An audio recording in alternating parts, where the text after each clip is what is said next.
حج اور قربانی، یہ تو ذوالحجہ میں کلائمیکس ہے عبادت کا،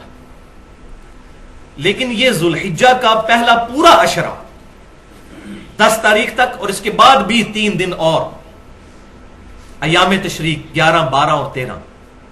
یہ سارے کے سارے دن اللہ کے حضور بڑی فضیلت والے دن ہیں۔ چنانچہ صحیح بخاری میں حدیث ہے کہ آپ صلی اللہ علیہ وسلم نے فرمایا کہ باقی دنوں کی نسبت ان ذوالحجہ کے 10 دنوں میں کی گئی عبادت، اس کی فضیلت کو کوئی نہیں پہنچ سکتا۔ صحابہ اکرام علیہم رضوان نے عرض کیا کہ جہاد بھی نہیں، جو اسلام کا ایپیکس اور سمم بونم ہائیسٹ گڈ ہے، ایمینول کانٹ کی فلسفی میں ہائیسٹ گڈ کو کہتے ہیں سمم بونم۔ تو صحابہ نے پوچھا جہاد کرنے سے بھی افضل ہے اس میں نیک عبادت اور نیکی کے کام کرنا؟ تو آپ صلی اللہ علیہ وسلم نے فرمایا کہ ہاں جہاد سے بھی افضل ہے، مگر یہ کہ کوئی شخص مال اور اپنی جان لے کر اللہ کی راہ میں نکلے اور نہ مال واپس آئے نہ اس کی جان واپس آئے، یعنی وہ شہید کر دیا جائے، تو ایسا شخص ان 10 دنوں میں عبادت کرنے والے سے آگے نکل سکتا ہے، ورنہ خالی جہاد میں شریک ہونے والا بھی اس سے عبادت میں آگے نہیں نکل سکتا۔ الحمدللہ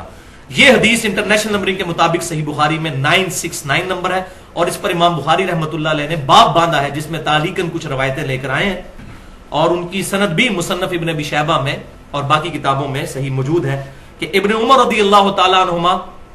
اور سیدنا ابو ہریرہ رضی اللہ تعالیٰ عنہ ذوالحجہ کے ان 10 دنوں میں بازار کے اندر بھی تکبیرات پڑھا کرتے تھے، اللہ اکبر اللہ اکبر، لا الہ الا اللہ واللہ اکبر، اللہ اکبر وللہ الحمد۔ اور پھر امام بخاری لے کر آئے کہ امام محمد باقر رحمت اللہ علیہ، جو سیدنا حسین رضی اللہ تعالیٰ عنہ کے پوتے ہیں، امام زین العابدین کے بیٹے، وہ نوافل نماز پڑھنے کے بعد بھی یہ تکبیرات پڑھا کرتے تھے۔ فرض کے بعد تو پڑھنی ہوتی ہیں یام تشریق میں، وہ آگے آ بھی رہی ہے۔ تو یہ تکبیرات جو ہیں اللہ اکبر لا الہ الا اللہ واللہ اکبر اللہ اکبر وللہ الحمد، ان تکبیرات پر اہل سنت اور اہل تشیع کا اجماع ہے کہ یہی تکبیرات ہیں، اور اس کی تائید میں مسند امام احمد میں بھی یہی سی صحیح بخاری والی حدیث ہے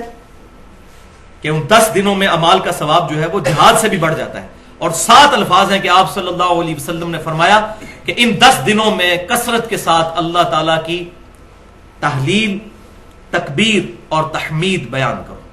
تحلیل کہتے ہیں لا الہ الا اللہ کہنے کو، تکبیر کہتے ہیں اللہ اکبر کہنے کو، اور تحمید کہتے ہیں الحمدللہ، اور یہی اس کے اندر ہے اللہ اکبر لا الہ الا اللہ واللہ اکبر اللہ اکبر وللہ الحمد، حمد بھی آ جاتی ہے الحمدللہ۔ اور یہ جو ایام تشریق ہیں 10، 11، 12 اور 13،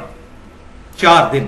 ان کا اشارتاً قرآن پاک میں بھی سورۃ البقرہ کی آیت نمبر 203 میں ذکر ہے، وَاذْكُرُوا اللَّهَ فِي أَيَّامٍ مَّعْدُودَاتٍ، اور اللہ تعالیٰ کی یاد رکھو ان مخصوص دنوں میں۔ اور اسی کے کانٹیکسٹ میں امام بخاری 969 نمبر حدیث میں لے کر آئے کہ ابن عباس رضی اللہ تعالیٰ عنہ کہتے ہیں کہ ایام معدودات سے مراد ایام تشریق ہے۔ اور مصنف ابن ابی شیبہ میں ہے کہ سیدنا علی رضی اللہ تعالیٰ عنہ 9 ذی الحجہ کی صبح سے لے کر 13 ذی الحجہ کی مغرب سے پہلے تک یہ تکبیرات پڑھا کرتے تھے، جو الحمدللہ اہل سنت اور اہل تشیع کے ہاں یہ اجماعی مسئلہ ہے کہ حج والے دن یعنی 9 ذی الحجہ، اب حج سعودی عرب میں جب ہوتا ہے ہماری یہاں پر 8 ہوتی ہے، ہم اپنے اعتبار سے ہی بات کریں گے، شب قدر بھی یہاں کی ہوگی، 9 ذی الحجہ بھی یہاں کی، تو 9 ذی الحجہ سے لے کر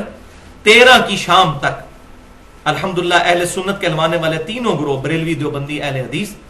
اور اہل تشیع بھی یہ تکبیرات فرض نمازوں کے بعد پڑھتے ہیں، ایک دفعہ کم از کم بلند آواز سے اللہ اکبر لا الہ الا اللہ واللہ اکبر وللہ الحمد۔ اور بھائیو انہی عبادات میں سے ایک عبادت ان 10 دنوں میں بہت فضیلت والی، وہ ہے یوم عرفہ یعنی 9 ذی الحجہ کا روزہ،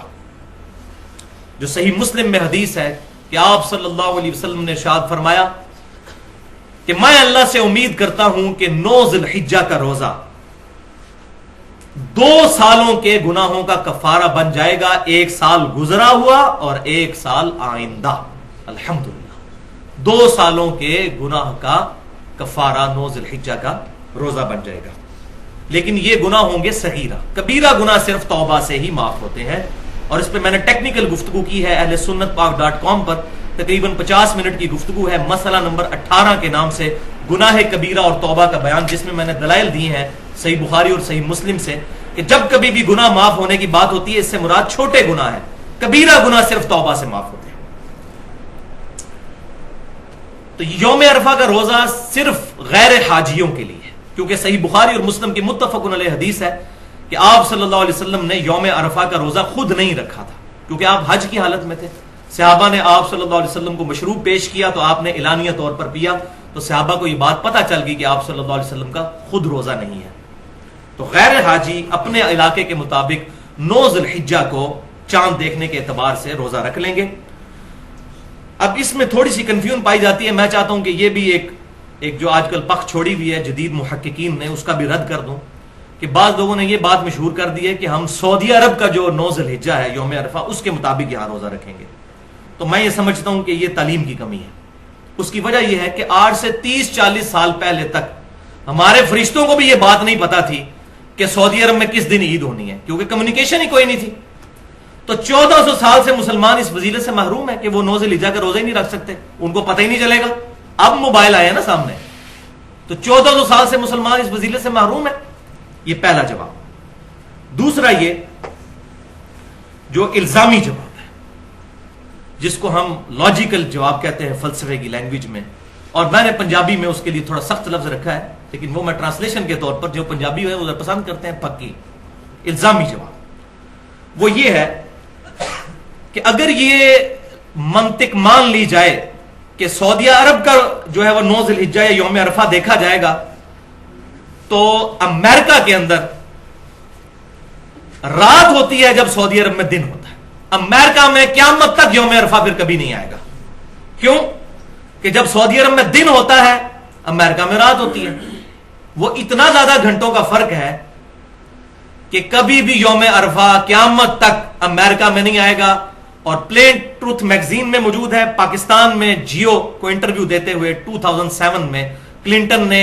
خود کہا تھا، میں نے خود اپنے کانوں سے سنا، اسلام از دا فاسٹسٹ گروئنگ ریلیجن ان امریکہ۔ امریکہ میں سب سے تیزی سے پھیلنے والا دین اسلام ہے،